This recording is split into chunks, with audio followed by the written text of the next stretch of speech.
50 tonnes, 7 mètres de haut, 6 mètres 50 de long et 3 de large. Voilà les dimensions de cette chaudière au destin très particulier.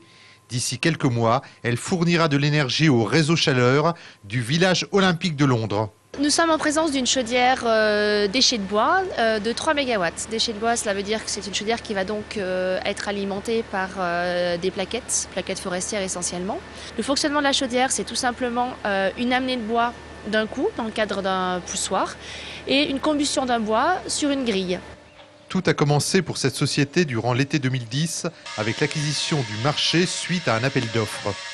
La négociation a été difficile. Pour nous, c'était un joli challenge. On voulait avoir ce marché pour la notoriété, pour dire on est capable, Comte est capable et une société auvergnate est capable d'aller sur un marché comme les Jeux Olympiques. Une conception qui n'a pas posé de problème particulier aux hommes du bureau d'études, si ce n'est d'adapter les normes au marché anglais.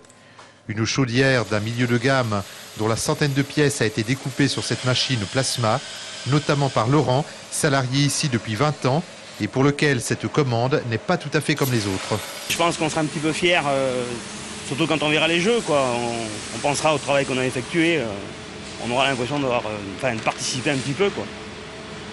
Et si les tôles ont été travaillées à Arlan, l'assemblage, lui, s'est fait quelques kilomètres plus loin, dans l'usine de Dore-l'Église.